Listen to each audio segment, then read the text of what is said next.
দক্ষিণ জেলার রাজনগর ব্লক যে গাঁজা বাগানে বিখ্যাত তা বারবার চিত্র ফুটে উঠেছে। এমনিতেই দক্ষিণের এই রাজনগর ব্লক নেশা সাম্রাজ্যের আধিপত্য যে বিরাজ করছে তা সহজেই অনুমেয়। বৃহস্পতিবারের পর আবারও গাঁজা বিরোধী অভিযানে নেমে সাফল্য পেল রাজনগর পিয়ারবাড়ি থানা।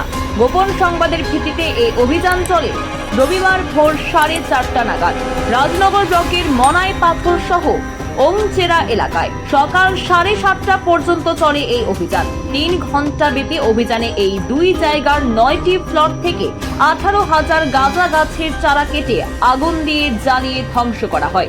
এই দিনের অভিযানটি হয় বিলোনিয়া মহকুমা পুলিশ আধিকারিক অভিজিৎ দাসের নেতৃত্বে।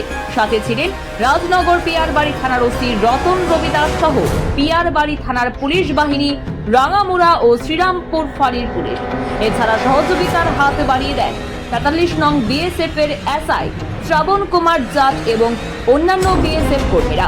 124 নং সিআরপিএফ বাহিনী, টিএসআর বাহিনী ও মহিলা platoon, forest range officer Sukanta Sarkar, Sunil Tripura সহ বন দপ্তরের কর্মীরা। বন দপ্তরে সংরক্ষিত 4 থেকে 5 একর জমিতে এই গাঁজা গাছের বাগান করে কে বা কাহারা।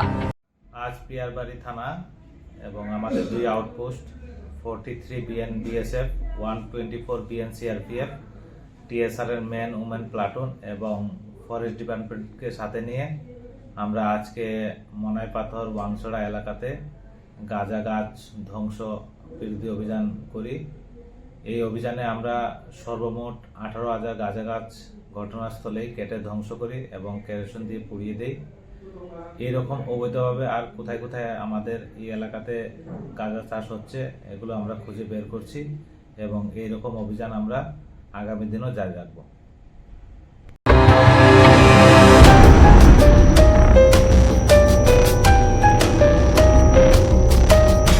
Bureau report, news Democratic voice Tripura.